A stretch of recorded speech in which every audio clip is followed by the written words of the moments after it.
Bonjour à tous, Jean-Philippe Auclair, courtier immobilier de l'équipe Léo Claire. Aujourd'hui, je vous parle de la surchauffe. En fait, pourquoi la surchauffe? Qu'est-ce qui crée cette surchauffe-là? Puis pourquoi on utilise le mot surchauffe comme je viens de le faire 4 fois de suite? Surchauffe, surchauffe. Le marché est complètement déséquilibré, puis on veut savoir qu'est-ce qui crée ça. Ben, il y a deux choses qui peuvent arriver qui vont faire en sorte que les médias vont dire le mot surchauffe à tout bout de champ. Vous allez entendre ça à l'épicerie, au dépanneur, chez la coiffeuse, dans les journaux, à la radio. Puis quand vous écoutez la chaîne YouTube de Léo Claire, on dit surchauffe beaucoup aussi en ce moment. Donc, qu'est-ce qui fait cette surchauffe-là? Il peut arriver deux choses, deux scénarios, deux grosses recettes qui peuvent mener à ce qu'on emploie ce mot-là de façon abondante. Et ça va toujours avec l'offre et la demande. Ça, c'est la base même du système. Mais en fait, c'est soit qu'il y a des vendeurs qui ralentissent leur projet de mettre en vente, donc ils ne veulent pas vendre, donc il y a de moins en moins d'inventaire sur le marché, ou soit que les acheteurs sont gravement motivés en moyen, ils veulent une propriété. Donc en ce moment, c'est plus le scénario numéro 2 qui se passe, donc c'est les acheteurs qui sont vraiment agressifs. On entend qu'il n'y a pas d'inventaire. On entend ça partout, tout le monde dit il n'y a pas d'inventaire, il n'y a pas d'inventaire. C'est vrai, il n'y a pas d'inventaire, mais c'est pas parce que les vendeurs sont pas au rendez-vous. Les vendeurs sont au rendez-vous, sont même plus au rendez-vous que d'habitude, à la normale dans les autres années. C'est que les acheteurs sont nettement plus agressifs, nettement plus nombreux et nettement plus en moyens, sont prêts à payer. C'est sûr qu'il y a aussi des vendeurs qui ont mis leur projet sur pause. Ça, il y en a, mais en même temps, ça n'a pas affecté les chiffres. Il y a plus de ventes qu'il y en a eu dans les autres années à pareille date. Je parle plus de l'année 2020 parce que l'année 2021 n'est pas terminée, mais elle suit exactement la même tendance que 2020. Donc, c'est quoi les raisons qui font qu'on en arrive là? Écoutez, il y en a quelques-unes, c'est un mélange de toutes ces raisons-là que je vais vous nommer. Donc, premièrement, c'est la faute des milléniaux. Maintenant, peu importe le problème qu'on a de société ou n'importe quoi qui se passe, on dit que c'est la faute des milléniaux, ça passe bien, donc on fait la même chose sur la chaîne ici. Donc les milléniaux, c'est de votre faute. Je suis moi aussi un millénial. Comment on dit ça? Je sais pas comment on dit ça. Les milléniaux sont arrivés sur le marché et ils ont faim, ils ont les moyens, ils sont capables d'acheter, ils veulent acheter. Donc ça fait une clientèle acheteur qui est beaucoup plus nombreuse qu'avant. C'est un gros bassin de gens qui viennent arriver sur le marché en même temps que toutes les autres raisons que je vais vous nommer.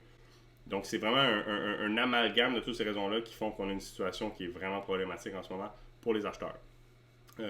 Les frontières ont été fermées pendant vraiment longtemps. Ça l'a assez longtemps, en fait, pour laisser le marché de la propriété de villégiature. Ça a mis une grosse pression sur les chalets dans les Laurentides, on le sait. En ce moment, moi, j'ai des clients, on est allé jusqu'à Nominine, puis on est encore en surenchère, en offre multiple. La propriété de villégiature a reçu cette pression-là parce que les Québécois ne pouvaient pas aller en vacances où est-ce qu'ils le veulent, comme d'habitude, et ils se sont tournés vers les chalets. Il y avait une grosse demande, puis il y a du monde qui ont des chalets qui le louent à court terme ou une fois de temps en temps, ils vont pas si souvent que ça. Donc là, ils ont vu qu'il y avait une opportunité à faire parce que les propriétés prenaient de la valeur. Donc il y en a qui normalement n'auraient peut-être pas vendu, qui ont eu la puce à l'oreille, ils ont dit ah, on va s'asseoir sur le marché immobilier. Donc il y a beaucoup de vendeurs, comme je disais un petit peu dans l'introduction, il y a des vendeurs qui ont mis leur projet un petit peu sur pause. Pas nécessairement parce qu'ils ont peur de la pandémie. Oui, il y en a que oui. Et c'est tout à fait normal. On ne veut pas faire entrer des étrangers chez nous pendant qu'il y a un virus meurtrier qui court. C'est tout à fait compréhensible. Mais il y a aussi des vendeurs qui ont décidé de mettre le projet sur pause simplement parce qu'ils savaient qu'il y aurait beaucoup de difficultés à acheter la propriété d'après.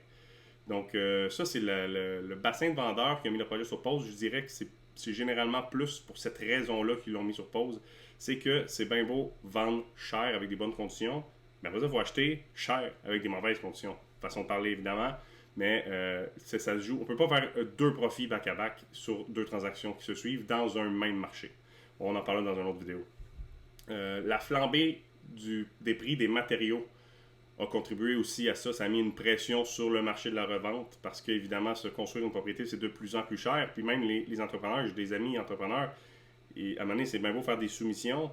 Le prix, ça ne veut pas dire que dans 30 jours, ça va être encore la vérité. Donc, c'est pas évident pour quelqu'un qui se lance dans un projet comme ça, doit avoir un bon coussin pour le faire. Donc, ça a mis un peu plus de pression sur le marché de la revente qui est, si on a des travaux à faire sur une propriété existante, mais c'est sûr que c'est des travaux qui sont moins d'envergure qu'une propriété neuve là, en partant d'un solage jusqu'à la toiture, c'est très différent.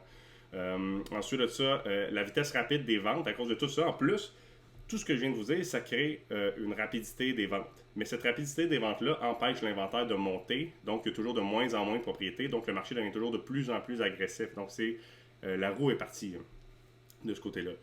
On peut considérer aussi le changement des besoins des familles. Donc, les familles, leurs besoins ont vraiment évolué pendant ces quelques mois-là. C'est quelques mois, ça fait quasiment 1 an et demi que c'est commencé, cette pandémie-là.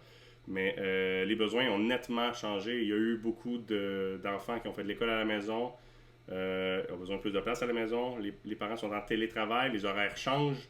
On a besoin de plus d'espace. La maison doit répondre à nos besoins de base. Puis quand on n'a pas d'espace pour effectuer nos tâches simples qu'on doit faire dans la journée, ben qu'est-ce qu'on fait? On dit, hey, on va mettre à vendre, c'est le temps de vendre, on va acheter à tel endroit. On peut se permettre aussi de s'éloigner un petit peu plus des centres urbains parce qu'on est en télétravail. Puis j'ai l'impression que c'est quelque chose qui va rester ancré plus longtemps, le télétravail. Il va y avoir, j'ai l'impression, un type de mode de travail hybride entre le travail en présentiel puis en télétravail. Donc les gens sont prêts à s'éloigner un petit peu plus de ce qu'il aurait fait normalement s'il faisait du 5 jours sur 7 au centre-ville, exemple.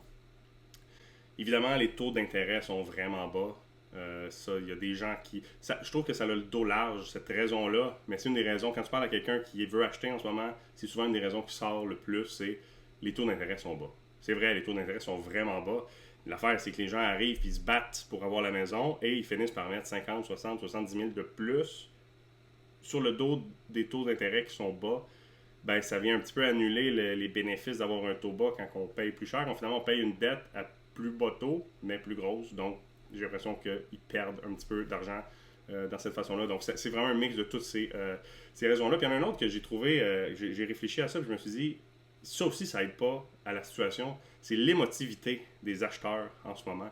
Il y en a qui ça fait 20 maisons qui essaient d'acheter, qui sont refusées, qui arrivent deuxième, troisième, quatrième, 20e.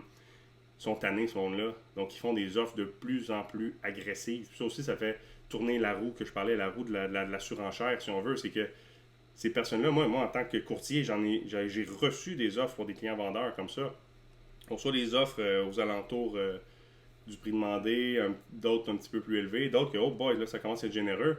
Puis, à un moment donné, quelqu'un de complètement désespéré, que ça fait peut-être 20 maisons qui perd, je connais pas son historique, c'est pas mon client, mais je reçois l'offre de son courtier. Et là, on est nettement supérieur. Et ça, c'est du monde contre qui on ne peut pas rivaliser en tant qu'acheteur. Quand on veut faire un projet sain, un projet décent, on ne peut pas rivaliser contre quelqu'un qui ça fait 1 an, qui cherche, qui trouve, mais qui ne réussit pas à mettre la main sur la propriété.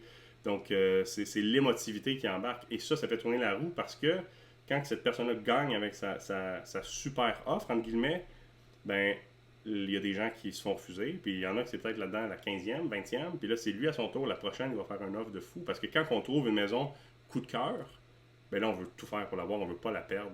Donc, c'est ces acheteurs-là qui viennent changer la donne, puis on peut pas prévoir ou planifier. Ils arrivent souvent ces temps-ci, mais des fois, ils sont pas là, des fois, ils sont là. Ça dépend. S'il y a un coup de cœur de quelqu'un qui en a perdu vraiment beaucoup de propriété, lui, il va faire quelque chose d'énorme. Donc, ça fait partie des raisons. En gros, je pense que ça englobe bien le pourquoi on est en surchauffe à ce point-là en ce moment. Maintenant, pour le futur, à quoi on peut s'attendre pour la suite des choses? Ben, la bonne réponse est on ne le sait pas. Personne ne peut le savoir. J'ai assisté à une conférence d'un statisticien qui analyse les marchés. Puis, il s'est penché sur le marché immobilier. Ses points de vue sont très intéressants. Mais on ne peut pas placer dans le temps, c'est quand que ça va se stabiliser. Est-ce qu'il va y avoir une correction? Est-ce que ça va descendre? Peut-être. Mais je pense pas que ça va descendre comme de 50% d'un coup. On ne peut pas savoir ce qui va se passer. Peut-être que ça va descendre, peut-être que ça va continuer de monter encore longtemps, et peut-être que ça va simplement se stabiliser puis rester à peu près dans ces prix-là pour un petit bout. Mais ça, on ne peut pas savoir. Nous, on est connectés sur le marché 24 heures sur 24, donc s'il y a quelque chose de majeur, inquiétez-vous pas, abonnez-vous à la chaîne, inquiétez-vous pas, je vais faire une autre petite vidéo comme ça. Si vous avez aimé cette analyse-là, je vous invite à nous suivre sur nos différents réseaux sociaux. Je vais mettre les liens dans la description. Puis pour toute question, on est disponible à 100%. Donc je vous souhaite une bonne transaction si c'est votre projet de l'été. Sinon, ben, bonnes vacances, amusez-vous bien. On se déconfine, puis on reste avec un sourire. On va passer au travail.